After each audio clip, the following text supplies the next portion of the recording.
Welcome back, dear listeners. Today, we present to you the story of the spirit's possession. This morning, Mrs. High's fruit stall was bustling. It was the full moon day, and people were buying fruits to offer on altars or to bring to the graves of their loved ones. Mrs. High, a kilo of apples and a bunch of green bananas, please. Coming right up, Mrs. High cheerily responded. She recognized her customer, who was carrying a basket full of joss paper money and a paper house. Looks like someone's going all out today, huh? What going all out? It's just bad luck striking out of nowhere, you know. My Daisy situation hasn't settled down yet, has it? Settle down? How could it? The Daisy she was talking about was this customer's daughter, a 17-year-old girl who had dropped out after ninth grade to help her family at home. A few months ago, she found a job supervising at an internet cafe in the commune with a relative. The work was quite easy, but it often meant coming home late at night. Usually, the shop closed at 10 p.m., and she wouldn't get home until almost midnight. Mrs. Tu didn't want her daughter to work there, but after much arguing to no avail, she reluctantly gave in. Then, half a month ago, Mrs. Tu waited and waited, but her daughter never came home. Although the clock had long passed midnight, she grew restless and finally got up to alert the others in the house. It wasn't until past 2 a.m. that they found her daughter. Daisy was in a terrible state, soaked in sweat, her hands and feet covered in mud. She was dazed and vacant-eyed, just shaking her head and giggling whenever anyone asked her anything. Mrs. Tu took her to the hospital for a checkup, but the doctors simply said Daisy was agitated. Yet, even after a long wait, her condition didn't improve. This wasn't right. Mrs. Tu immediately sought a second solution. She invited a geomancer and fortune teller to examine her daughter. The moment Daisy saw the master, her eyes widened and she shrieked, "Get out, ghost! Get out! Get out!" She lunged, grabbing anything within reach to throw at him. The master, however, showed no surprise. Instead, he offered a mysterious smile. He raised his hand, made a gesture, and pulled a crimson talisman from his pocket.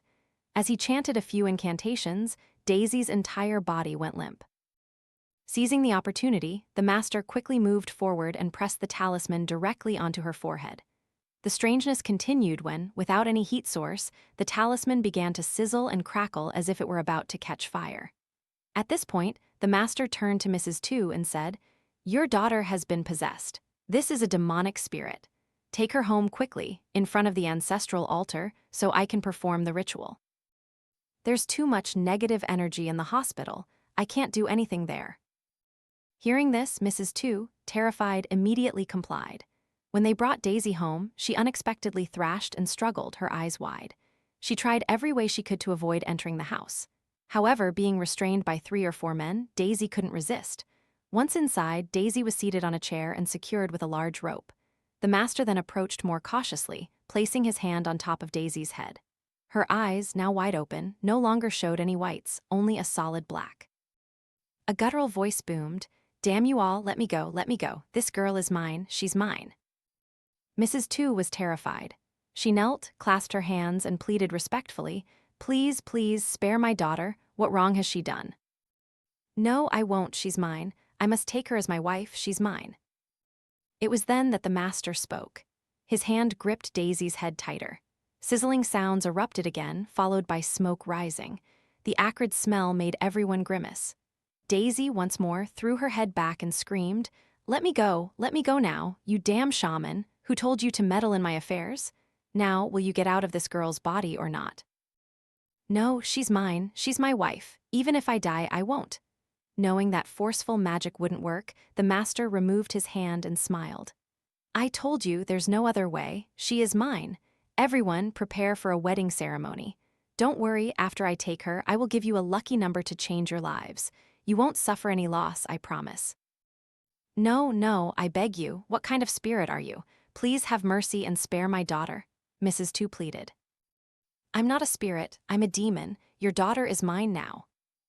"No." Mrs. Tu looked towards the master, but then paused when she saw him wink at her, signaling. The master then whispered, "All right, I know I can't force you, but if you want an yin-yang wedding, you need to choose the right day and time. There also needs to be an officiant to organize it. Otherwise, if the demon lords of the underworld find out, they'll come and snatch this girl's soul away, and then you won't be able to marry her." Daisy, her head raised, still wore that eerie smile. All right, if you agree to set a date and time for an yin-yang wedding, I will comply. I've cultivated myself into a demon. My magic is far superior to your petty underworld minions.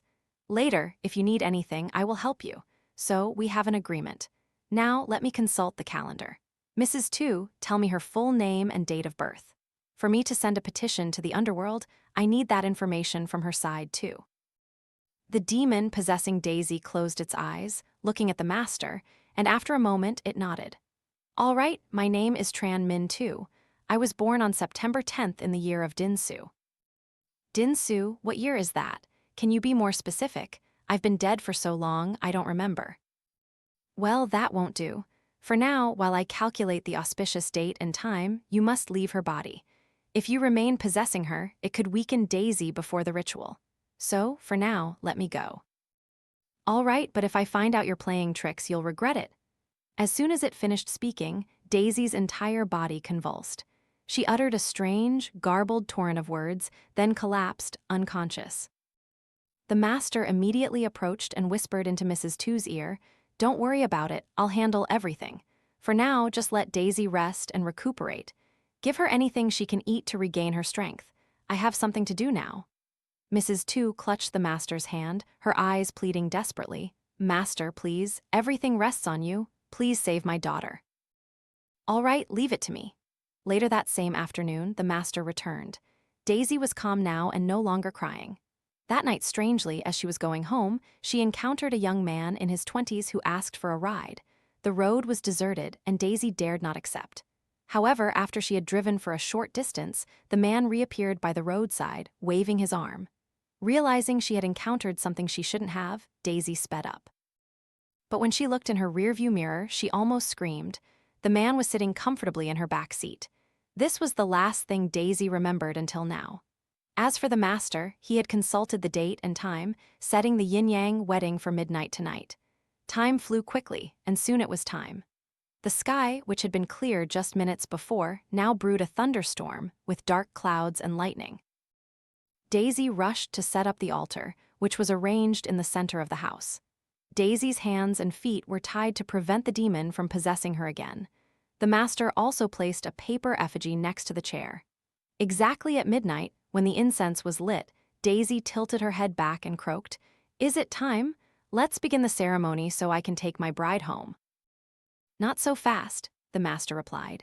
"You're still in her body, how can we do this? I've prepared a paper effigy. You can temporarily possess that effigy so I can perform the ritual for both sides to bow and become husband and wife. Once the ritual is done, you can take her soul." Mrs. Tu, having been instructed by the master beforehand, played along by kneeling, crying, and begging, "Please, oh please, reconsider. Don't take my daughter. I will provide all necessary offerings and prayers." "It's too late, I've already set the time. There's no other way. Besides, becoming my wife is her destiny. Now step aside." The yin-yang ritual officially began. The master continued chanting as usual until he was sure the demon had entered the effigy. Then, unexpectedly, he pulled a multicolored thread from his pocket and tightly wrapped it around the effigy. A shriek then echoed, not from Daisy, but seemingly from throughout the house. "You rotten shaman, you tricked me." The master then spoke sternly, "What trickery? Against demons like you, one cannot be honest. Now I give you a choice. Will you release Daisy or not?" Realizing it was trapped, the demon shrieked furiously, "You're good. She won't be safe from me. She won't be safe from me." The master tightened the multicolored thread in his hand. Then he spoke loudly, "Mrs. Tu, quickly bring fire and burn this effigy." Mrs. Tu, in a daze, simply obeyed. As the effigy quickly burned, eerie screams accompanied it. Once the effigy was completely consumed by fire, Daisy fainted. With the ritual concluded, Mrs. Tu profusely thanked the master. However, the master's expression was somewhat pensive. He said, "For now, I've managed to dispel the demon, but because I don't know its exact year of birth, I haven't been able to completely eradicate it. Next full moon, prepare a few more items, and I will perform another ritual to pray for divine protection for your daughter." Back to the present, Mrs. Hai, while selling fruits, asked, "So, will she have to keep doing these rituals forever?" "No," the master had said. "After today's ceremony, Daisy needs to go somewhere else to temporarily escape the demon. If she stays in this area, the demon might find her again." But where can I send her? I don't have any relatives living far away whom I can send her to. I can help with that, Mrs. High exclaimed excitedly. I have a friend in the city who needs a maid. They've been looking for quite a while. Their family is wealthy, and they're very kind and gentle, as long as Daisy is hardworking and honest. Yes, exactly. I'll ask again and let you know. That would be wonderful. Everything rests on you now, my dear sister. I'm going home now to let the master perform the ceremony. Please keep me updated. All right, rest assured. Mrs. Two paid for the fruits and they all left. 1 month later. Hey, motorbike taxi! The call from inside the bus station gate startled the motorbike taxi driver. He hadn't had a single fare all morning and was eager. He quickly dismounted and scanned around for the caller. Daisy approached, her face naive, her eyes bewildered. With a backpack slung backward and slightly worn clothes, anyone could tell she was a village girl. Where are you going? Hop on, Uncle will take you. No, thank you, Uncle. Could I just ask for directions? Daisy fumbled in her pocket as she spoke, pulling out a piece of paper. Here's the address, please. Oh, that's quite far. Hop on, Uncle will drive you there. You can't walk, and it's easy to get lost on these roads and fall ill, child. I don't have much money. How much would it be if I went? The driver looked at her, then whispered something. Well, you don't look well off, child. You're my first customer of the day, so how about 50,000 VND? The price was reasonable, yet Daisy hesitated for another moment before nodding in agreement. She climbed onto the motorbike, bracing herself, clutching her backpack tightly to her chest as if someone might snatch it. As she rode the motorbike taxi through the main streets, Daisy felt as if she had entered a different world. The roads were wider, cleaner, with shiny asphalt. The houses on both sides were neatly aligned. People dressed elegantly, smelling of perfume, drinking coffee at bustling cafes. After 30 minutes, the taxi finally stopped in front of a large house. Here you are, child. Check if it matches the address on your paper. Daisy nodded, double-checking the address. Seeing it was correct, she got off, paid, and didn't forget to thank the driver. Waiting for him to leave, she took a deep breath, straightened her clothes, and knocked on the door. But despite knocking several times, no one answered. Daisy mumbled to herself, "Oh, is no one home?" As she stood there, puzzled, a voice called from behind her. "Miss, who are you? What are you doing here?" "Oh, hello, ma'am. I'm here for the maid job." "Ah, you're Daisy, aren't you?" "Yes, I'm Daisy." "Hold on, let me get the key. And by the way, if you want to call, press the bell in the top left corner. Knocking or calling won't get anyone's attention here." "Yes, ma'am." The gate was unlocked, and now Daisy understood why knocking wouldn't work. Separating the outside from the grand villa was a vast garden, at least 300 square meters. It was filled with various bonsai trees, even ancient trees so huge it would take 4 or 5 people to hug them. "Follow me. Why are you staring so blankly?" Daisy startled, no longer admiring the surrounding trees, and nervously followed. They didn't enter through the main gate but went along a side path to the back of the house. Here, 2 more women were washing clothes and cooking. They were all older than Daisy, their faces weary. One of them looked at Daisy, jutting her chin out. "New girl, huh? What's your name?" "A Daisy." "Ah, I remember. The madam mentioned you. Why are you only just arriving now? I heard the madam talking about you almost a month ago." "Yes, I had some things to sort out in my hometown before I could come up." "My name is La. These 2 are both named Trin. One is big, one is thin. You can just call them Trin Senior and Trin Junior." "Yes, ma'am." "All right, enough talking. Go take a shower and change your clothes so you're clean, then report to the madam." Following Liz's instructions, Trin Jr. led Daisy to the servants' quarters. Despite being for staff, the room was clean and tidy. The walls were painted white, and there was a faint, pleasant scent from essential oil diffusers. Just by being here, Daisy could sense the owner's wealth and luxury. And then Daisy noticed it. Right above the wooden door frame to the room, a large yellow talisman, the size of 2 human palms, was affixed, covered in intricate, swirling symbols. Daisy didn't pay much attention, quickly returning to arranging her clothes in her backpack. After showering, she put on her best outfit and followed La upstairs to the main house. Upon arrival, La bowed, clasped her hands, and said to a woman, "Madam, Daisy from the countryside is here to start work." Daisy also bowed, her eyes glancing covertly at the madam. The madam, Mrs. Kieu, looked to be around 50, but she was elegantly dressed and wealthy, showing no signs of age. She squinted at Daisy, then waved her hand, signaling. "Come here, I want to ask you something." "Yes, ma'am." "You're Daisy, recommended by Mrs. High, correct?" "Yes, Mrs. High told me to come here." "Have you been shown around the house yet?" "No, ma'am, not yet. I'll have the others show you around later. The work here isn't much, just cleaning, cooking, and sweeping the garden. If you have any questions, just ask the others. Your salary will be as agreed, 3 million VND a month. If you work well, I'll increase it." "Thank you, madam." After this conversation, Mrs. Kieu stood up and walked upstairs to her room. La then led Daisy on a tour of the house. Along the way, La also informed her that, contrary to the grand exterior, Mrs. Kieu's family wasn't large. Her husband had passed away early, leaving her with 3 sons and the family's substantial business assets. Mrs. Kieu had built up the current wealth single-handedly. Her 3 sons were equally successful. The 2 eldest currently resided abroad and were both directors. The youngest son, Kim, was the one living in this house, number 33. Kim's career differed from the other family members. He had no interest in business or the marketplace. Kim was a doctor. La also didn't forget to describe his amiable, gentle, and approachable personality. Hearing this, Daisy was very curious, as people who were both successful and kind like that usually only existed in movies. "Sister La, does Kim have a wife?" "He does, but you could also say he doesn't." "Oh, why, what happened?" "I don't really know. Since I started working here, the old maids have all either gone back to their hometowns or gotten married. I never dared to ask the madam directly. I just heard rumors that young Master Kim got married very early, around 18 or 19 years old. However, his wife wasn't very well liked by Mrs. Kieu. The madam even wanted to kick her daughter-in-law out of the house. Perhaps due to too many arguments, the daughter-in-law became frustrated and disappeared. After that, young Master Kim never married again. Daisy, hearing this, naturally felt a pang of sorrow. It was like people said, the poor had their hardships and the rich had theirs. But a story that seemed to only exist in movies was playing out right here in real life.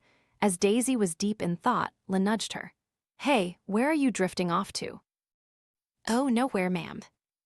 "Listen, in this house, if you want to say or ask anything, you have to go through me first before talking to the madam. The madam has 1,000 things to do. She doesn't have the energy to deal with you." "Yes, ma'am." "And another thing, when the clock strikes exactly midnight, you must go into your bedroom immediately. No matter what happens outside, you are not to open the door until early morning when you need to get up for work." Daisy found this request a bit strange, but then again, in her village, she usually climbed into bed and fell asleep before 10 p.m. anyway, let alone midnight, so she just nodded and agreed. After touring the villa, it was lunchtime. Daisy and the 3 maids busied themselves preparing the meal. Here, the owners and the servants ate separately, so they didn't have to wait for Mrs. Kieu to finish. Since Daisy was new, everyone agreed to let her rest for the day. Still, she actively helped everyone clear the dishes and chatted with them. As evening approached, the atmosphere in the luxurious villa suddenly became strangely melancholic. Daisy wondered if this sadness came from homesickness, but indeed, earlier when she was sitting alone, she had almost instinctively called out to her 2 younger siblings, Kieu and Mai, through the side window. From now on, it would be very difficult for her to see her loved ones again. However, the heavy burden of providing for her family seemed to give her strength. Daisy calculated that by working here, she wouldn't have to pay for food or water, and new clothes would last a long time. So she figured she could save 3 million VND a month, which would be 36 million a year. Sitting indoors all the time grew boring, so Daisy decided to go out to the yard and help sweep fallen leaves in the garden.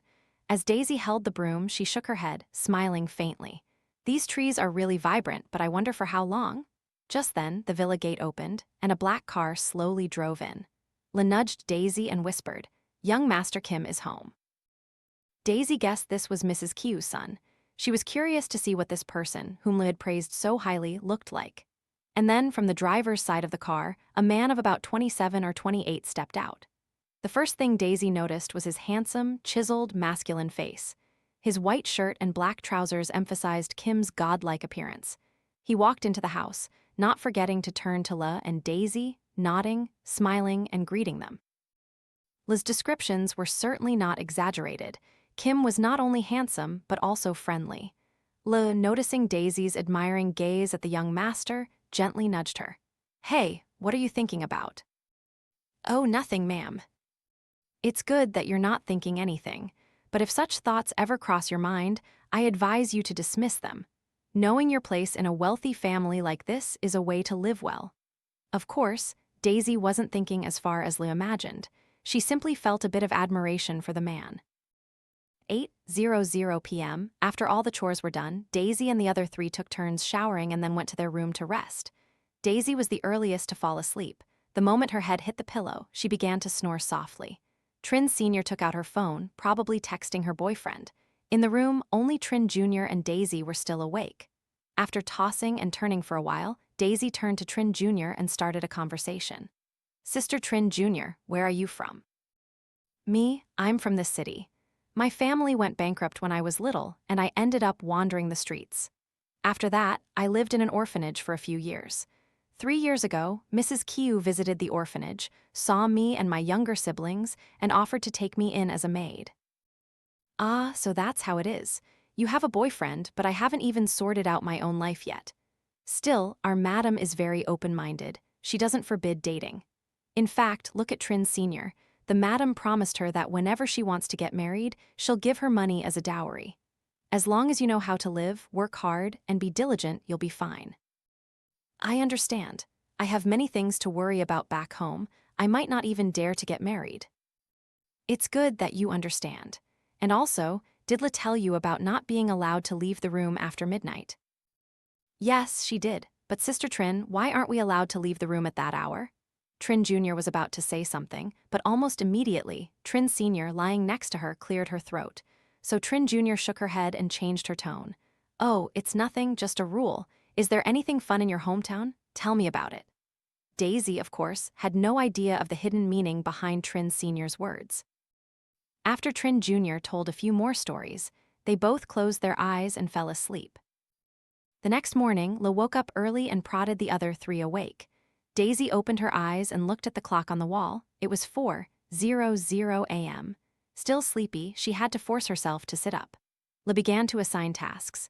"Today, you two Trins will take care of cleaning inside the house. I'll take Daisy to the market so she gets familiar with the roads and can go by herself later. When you two are done cleaning, put water on the stove. Young Master Kim isn't going to work today, so the madam wants us to cook a nourishing carp dish for him."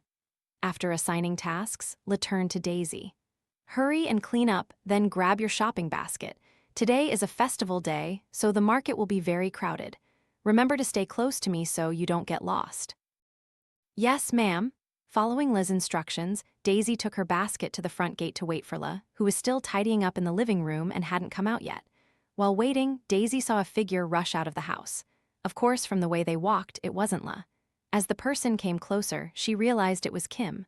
Startled, Daisy stepped back to give him space. Kim was wearing sportswear, sneakers, and carrying a water bottle. He was probably going to exercise. Daisy thought Kim would just walk past, but no, he turned and gave her a smile. Needless to say, that smile made her flustered. "Hello, are you starting work here?" Yes. Kim seemed even more amused by her fluster and smiled wider. "What are you doing? You seem so timid. Didn't you hear my question?" "Oh no, young master, I'm new here. Please don't call me by that feudal term. I'm a maid, working for a salary just like you work at the hospital. Since I'm older than you, you can call me brother. I don't want to sound old, so please don't address me as child." Daisy was still flustered when Le emerged, interrupting. "Young master, what's wrong? Daisy's here to work. Anything urgent, you can just tell me." "Oh, nothing. I was just asking her a few questions. It's time for my workout. I'm off now. Goodbye, ladies." With that, Kim quickly jogged down the road ahead. Daisy looked at Le. "Did I say something wrong?" "No, nothing. Just pay attention next time. When the young master speaks to you, answer quickly and clearly, all right?" "Yes, ma'am, I understand." Daisy felt truly puzzled. Kim's appearance and way of speaking were not scary at all, so why was Le warning her more strictly than Mrs. Kieu? But since Le was reserved and spoke little, Daisy kept quiet. A month passed. This morning was a big day for Daisy because she had officially received her first salary after working for Mrs. Kieu's family. Overwhelmed with joy, she quickly got up, took a thorough shower, and put on clean clothes. After breakfast, Daisy waited. Finally, Mrs. Kieu arrived, took out her purse, and said, "Daisy, come here, I want to tell you something." Daisy ran upstairs, her face beaming with excitement. Mrs. Kieu laughed. "Slow down, or you might trip and fall, and that would mean more money for medicine." Mrs. Kieu handed Daisy the money, 6 brand new 500,000 VND notes. Though she had worked since she was young, Daisy had never held so much money before. She bowed deeply and thanked Mrs. Kieu, who then added, "I see you're diligent and hardworking, and you don't complain like the 2 Trins. So I've decided to give you an extra 200,000 VND. But if you don't do well, you won't get it, understand?" "Yes, thank you, madam." Daisy turned to go back to the kitchen when Kim called out to her. Startled, Daisy looked back at him, confused. "Young master, you called. How many times do I have to tell you not to address me like that, child?" "Oh, I'm sorry, young master. I apologize." "It's all right. When you go to the market, could you buy me a few bottles of pain relief oil? We're out of it at home." "Do you need it urgently? I can ask the others to buy it. No need to wait for the market trip." Mrs. Kieu interjected, frowning. Before Kim could respond, Daisy quickly said, "Madam, I'm going to the post office to send money to my parents now. If it's all right, I can buy it for him on the way." "Oh no, that won't do. Don't waste your money. Let me give you some," Kim said, taking out a 500,000 VND note and handing it to Daisy. "Here, buy it. You can keep the change as a bonus from me for helping me tidy up my books." Of course, Daisy didn't dare to accept. After Kim insisted a second time, she reluctantly took it and quickly left. It was noon. After a long wait, she finally managed to send the money home. On her way back, she didn't forget to buy 2 bottles of pain relief oil for Kim. Upon arriving home, it was already midday, and everyone had finished eating. Feeling a bit tired, she didn't rush into the house but stopped by a roadside stall to get a cold drink and a small snack. As she sat down, she immediately noticed the stares of the people around her. Needing to save time, she didn't pay much attention and called out, "Auntie, can I have a glass of iced tea and a rice cake, please?" Coming right up, while she waited, a middle-aged woman approached and pulled a chair closer to Daisy. "Child, do you work in that house?" "Yes." "Have you been there long?" "Just 1 month." "Oh, so you don't know yet, do you, child?" "Know what?" At this point, not only the middle-aged woman, but also the others seemed to focus on the story she was about to tell. "Heavens, child, you don't know. There's a ghost in that house." "A ghost? Where did it come from?" "Auntie, you must think I'm new here and are trying to scare me, right? I don't believe in ghosts or spirits." "Don't believe me? The people in that house know it. Everyone here knows it. If you don't believe me, just ask around." Daisy looked around, and the expressions on the faces of the others told her that this was not a joke. The woman continued, "Listen, child. Do you see that large ancient tree in the yard? They say that tree was there even before Mrs. Kieu's family moved here. That place is the burial mound of a demon that has been cultivating for 1,000 years. It doesn't harm anyone, but no one is allowed to touch it. Yet, when Mrs. Kieu's family moved here, the husband and wife, along with their 3 children, brazenly bought the land and built a house right on top of the ancient tree, even intending to cut it down. And so, what was bound to happen happened. The tree demon was enraged. It struck Mrs. Kieu's husband, causing him to fall and die. It didn't stop there. Their youngest son was also possessed by it. Terrified, Mrs. Kieu tried to move, but no matter how many times she changed residences, she couldn't escape the demon. Finally, Mrs. Kieu had to invite a master to perform a ritual, promising to bring the demon into her ancestral altar to worship it. The demon initially agreed, but sometimes it would still appear to scare the household. If you've been there for a month, you must have at least heard about it, or been told, right? "Oh, ma'am, I haven't heard anything about it there." Just then, her rice cake and drink were brought over. Her hurried meal was finished in little over 5 minutes. After paying, she quickly crossed the street and went into the house. It wasn't until evening, when work ended, that she lay sleeplessly on her bed. Looking at the clock, it was past 11 p.m. She wanted to go outside for some fresh air, but she couldn't. Subconsciously, she remembered the ghost story the woman at the stall told her. She also thought about the rule of not opening the door after midnight. Could this rule and the ghost story be related? Just then, a sound like footsteps on the stairs echoed, startling her. She mumbled, "Who's there?" The footsteps grew clearer, and if she listened carefully, it sounded like someone dragging their feet up and down each stair, not just walking. A little curious, Daisy sat up and looked at the clock. It was exactly midnight. This coincided with the strict prohibition against leaving her room. Daisy mumbled to herself, "Should I go out and check? Maybe it's Mrs. Kieu or young Master Kim who needs something." But then, thinking about breaking the rule, Daisy hesitated. The footsteps gradually faded, so she lay back down, intending to get some rest and close her eyes, as she had to wake up early for work tomorrow. However, just as she had that thought, a rather loud noise came from the kitchen. If she wasn't mistaken, it was the sound of something breaking. Perhaps dishes or something larger like the vases on the table. At this point, Daisy couldn't lie still. She was afraid that some animal was rummaging around and causing damage, or even worse, that there was a thief. If she didn't do anything and they stole all the valuables in the house, the responsibility would fall on her and the three maids. With this thought, Daisy sat up. She got out of bed and crept towards the bedroom door. Before opening it, she took a deep breath, with the intention that if anything seemed wrong, she would scream. But before she could even reach for the doorknob, another hand was faster. And then she realized who it was. "Sister La, what are you doing? Who told you to open the door? Do you remember what I told you?" "I remember, but sister, there was a loud sound of dishes breaking outside. It was really loud. Did you hear anything?" "Stop trying to stir up trouble, get back into bed and go to sleep. If you disobey me, tomorrow I'll tell the madam and you'll be fired." Of course, faced with La's sternness, Daisy dared not carry out her intention anymore. She lowered her head, feeling ashamed, returned to her bed, and pulled the blanket over her head. The next morning, Daisy woke up early because she wanted to find out the source of the breaking sound from last night. But when she left her room, she found the kitchen to be perfectly tidy, with no signs of broken items. How strange, why is it like this? Did I imagine it? No, she couldn't have imagined it. It was too loud and clear. The more she thought about it, the more Daisy felt that something was wrong. Her curious young mind wouldn't let her rest, so she rushed out to the trash can behind the house. And it was just as Daisy had suspected. When she opened the trash can, there was a pile of shattered pieces of a large dining plate. So, I didn't imagine it after all. But who broke it? The three of us didn't leave the room. And who cleaned it up like this? That leaves only the madam and young Master Kim.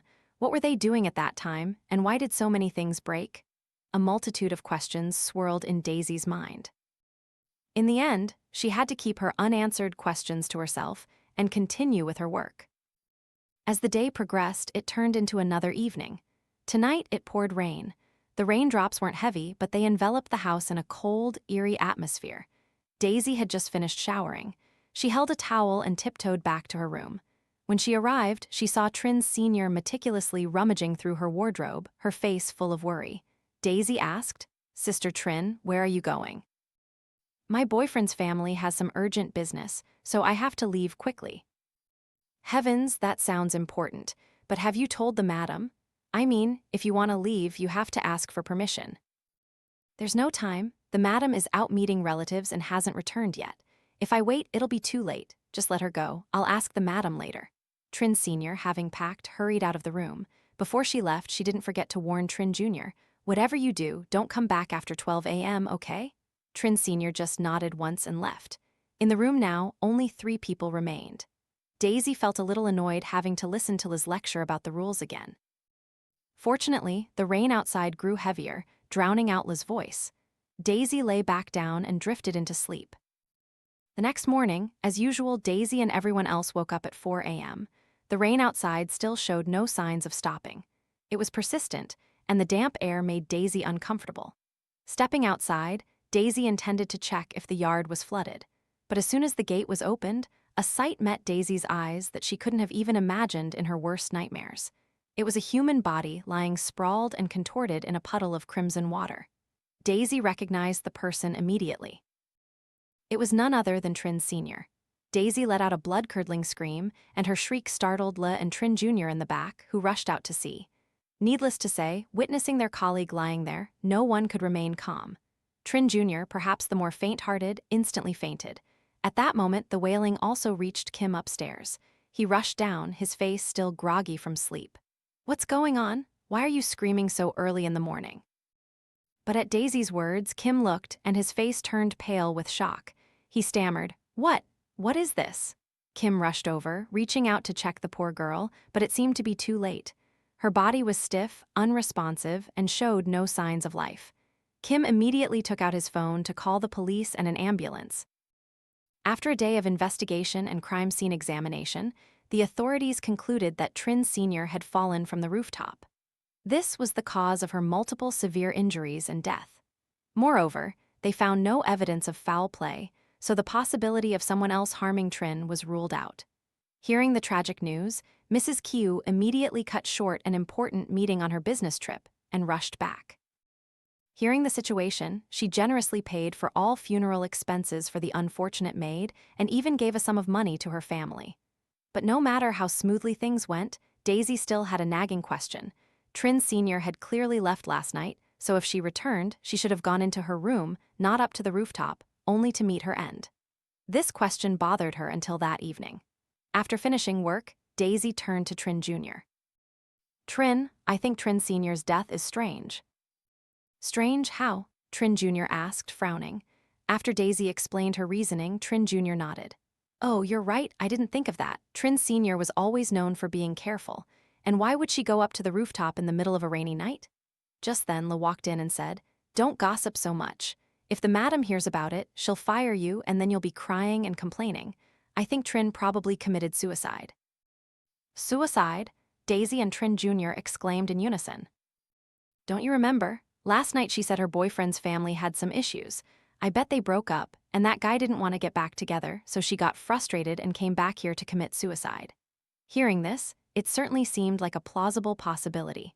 So Daisy and Trin Jr. said no more, quickly lying down to sleep to wake up early tomorrow. After a while, Daisy slowly drifted into sleep, but this was no peaceful slumber. In her semi-conscious state, she faintly heard knocking outside. She opened her eyes groggily and looked around. Le and Trin Jr. were nowhere to be seen. Looking at the clock on the wall, she saw it was exactly 12:00 a.m. Outside, the knocking continued rhythmically. She frowned and whispered, "Who's there? Sister Le? Sister Trin?" There was no reply, only the persistent knocking. Curiosity piqued, Daisy sat up and got out of bed, still asking, "Who's out there?" As she got closer to the door, besides the knocking, Daisy also faintly heard what sounded like someone whispering. Her inherent curiosity, coupled with the thought that Le and Trin might be outside, made her open the door. What met Daisy's eyes then was beyond imagination. A shadowy figure stood hunched in front of her. The light from the small bedside lamp in the room barely allowed her to recognize who it was. "Trin, Trin," Daisy stammered the name. But this Trin was Trin Sr., the one who had died that morning, not Trin Jr. She stood there, her bloodshot eyes staring, blood oozing down her body. Horrifically, she parted her bloody mouth as if trying to say something to Daisy. But how could Daisy remain calm enough to listen at that moment? Her phone's alarm suddenly blared, pulling her out of the nightmare. Daisy opened her eyes wide, looking around. It wasn't like the dream. Beside her, Trin Jr. and Lo were still fast asleep. Daisy sighed, wiping the clammy sweat from her face. Just then, small noises echoed outside again. But no matter how curious she was, having just experienced that horrifying dream, not even money would make her dare to open the door. So she pulled the blanket over her head, whispered a Buddhist prayer, and wished for morning to come quickly to forget these terrifying events. After lying there for a while, sleep returned, and she was plunged back into a deep slumber until morning. A week passed, and Daisy's and everyone else's lives gradually returned to their normal routine.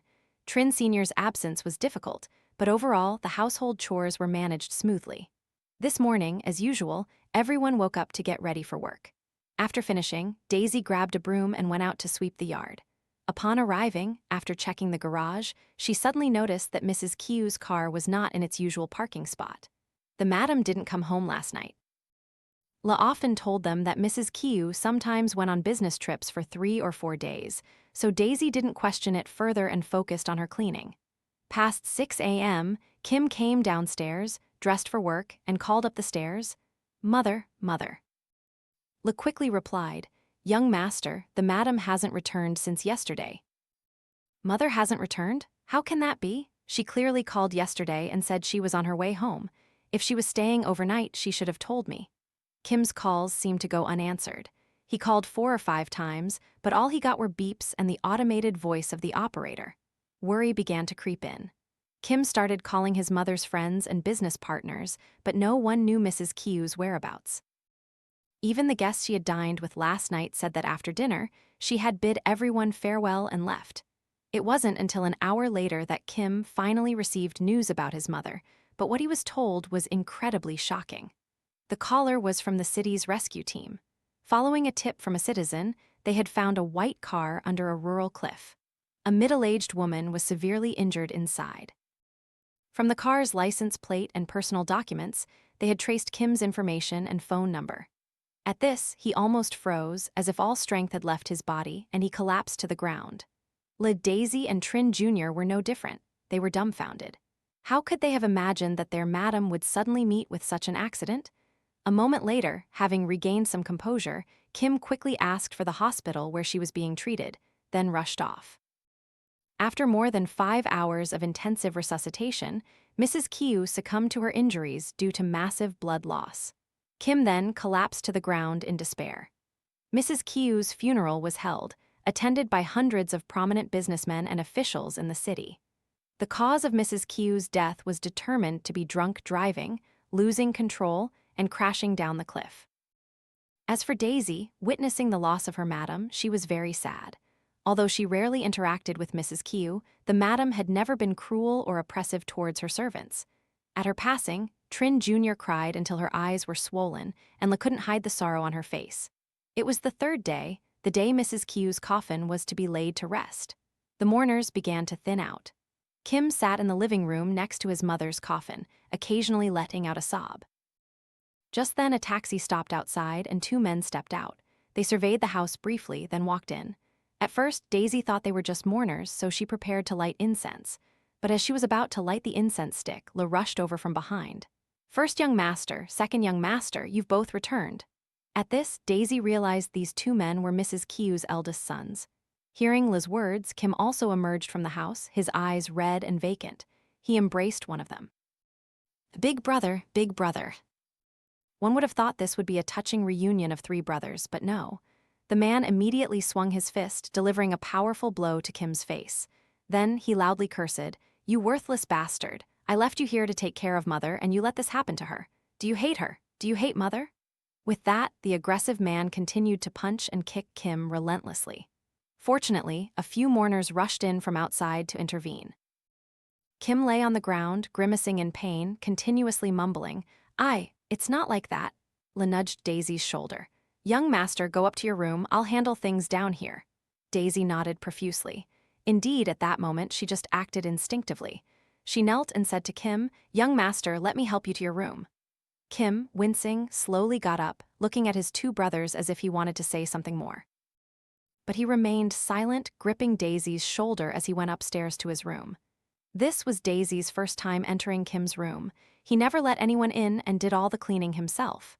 Kim sat on the bed, his eyes red and vacant. Daisy asked worriedly, "Young master, are you all right? Are you in much pain? Shall I get you some medicine?" "No need, you can leave. Thank you for bringing me up here. I want to rest now. Please leave."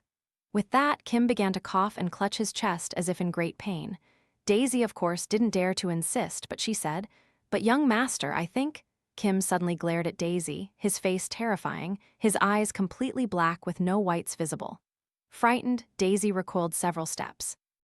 "Leave quickly." Kim's roar grew louder, echoing like thunder in the room. Kim got up, ripped off his shirt, and continued to wail. Then he opened the mini fridge in his room and took out a bottle of bright red liquid. Kim uncapped it and gulped it down. As he drank, his skin began to turn red like a ripe gack fruit. Terrified, Daisy quickly turned and fled the room. By the time she reached the stairs, she was still shaken, mumbling, "What's going on? Young Master Kim, what's wrong with him?" Just then, Daisy heard Trin Jr. calling from downstairs, so she quickly went down to help with the chores. By afternoon, Mrs. Kieu's coffin was officially moved for its final rest. Kim's 3 brothers walked ahead, but it was easy to see that the other 2 didn't treat Kim as their brother, not even glancing at him. This was understandable. Facing such a great loss, they could only blame someone to find some comfort for themselves. After Mrs. Kieu's burial, it was the end of a lifetime. No matter how wealthy or powerful she was, she couldn't take anything with her in death.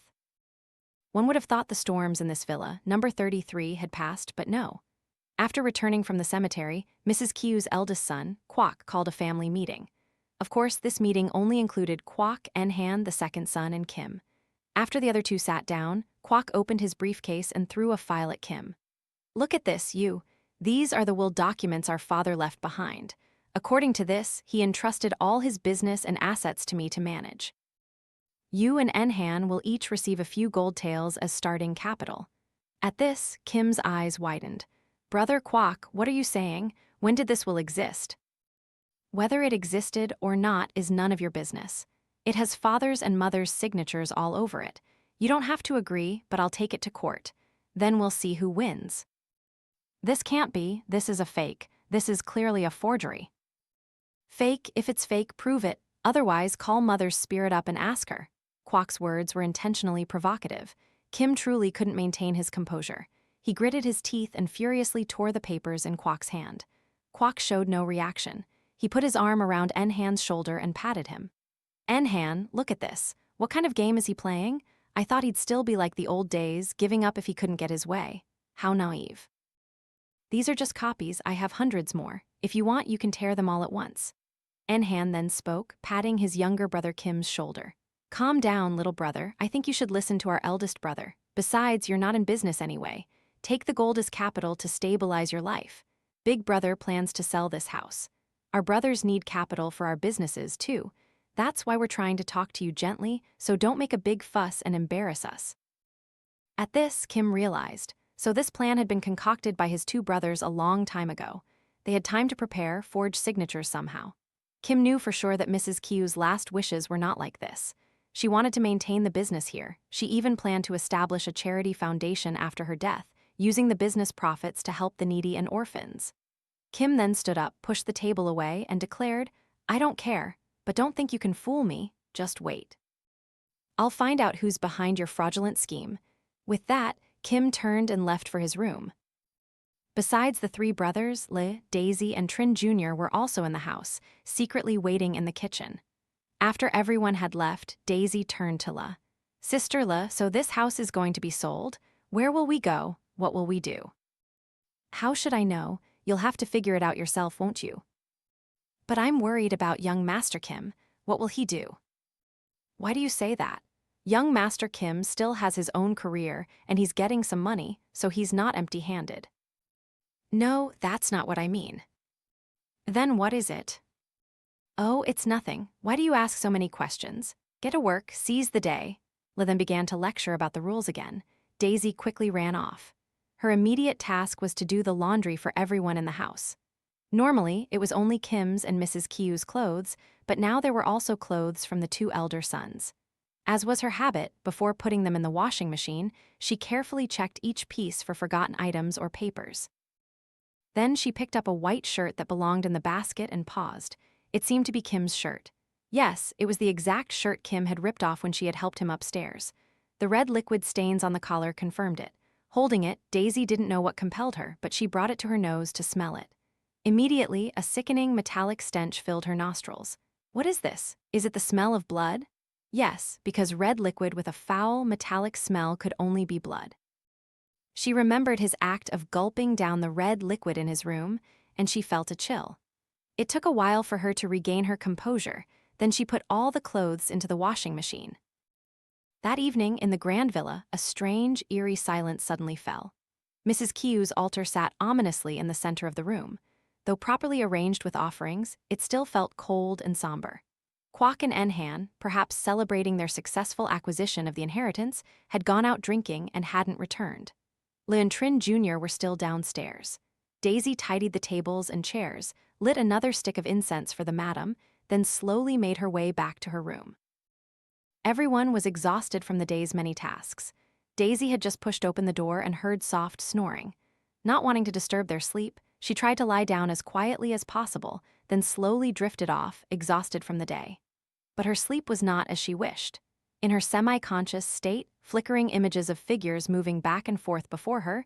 She even had the sensation they were trying to tell her something.